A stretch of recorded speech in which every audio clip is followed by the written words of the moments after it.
is your knitting lesson 2. Okay, now when you're knitting, put you right here so you can see things. When you're casting on, which is putting your stitches on, you don't have to take this needle out and keep putting it back in, okay? So it's in now.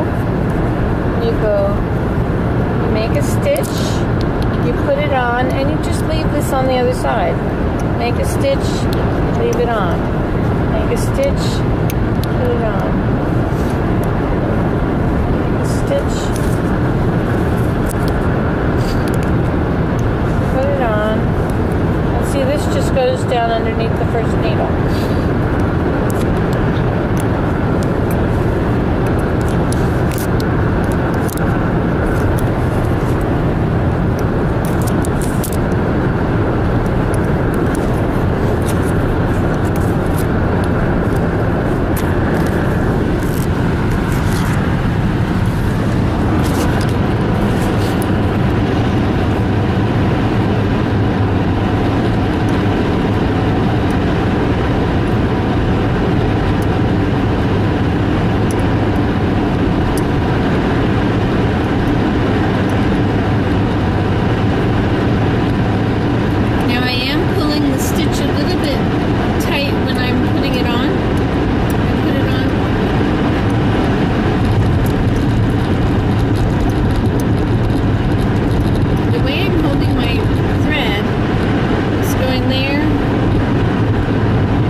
Open field, and it covers the road like that.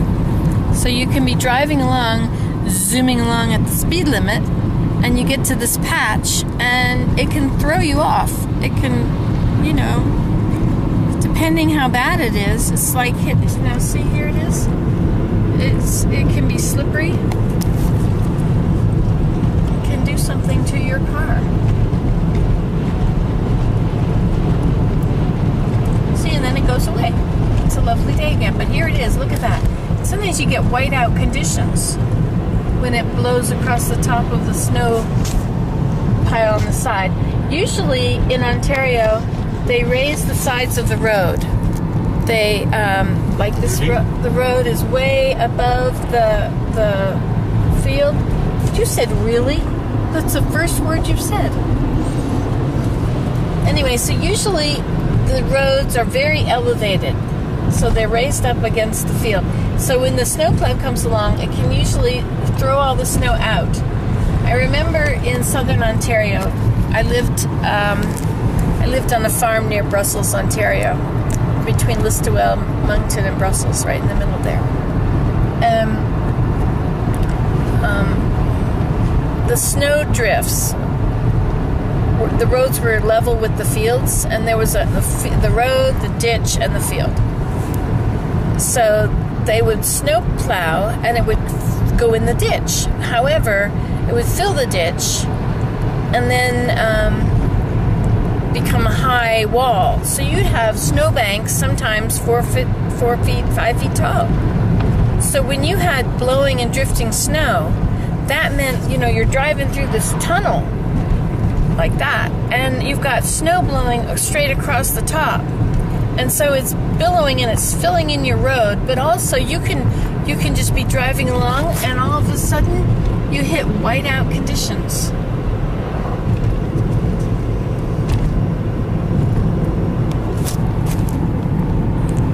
So it makes for tricky driving.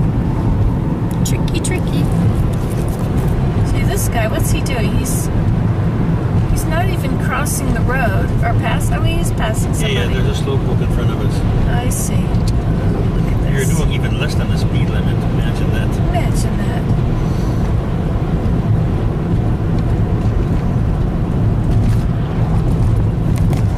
In Canada, the speed limit is a general idea. It's a guideline. It's not a limit.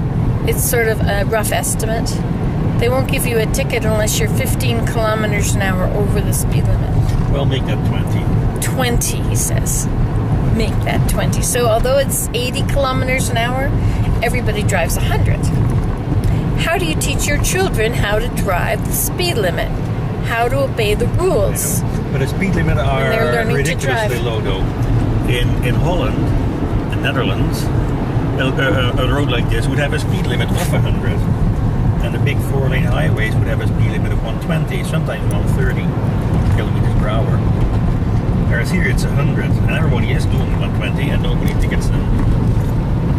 You get a ticket for 120 on this road.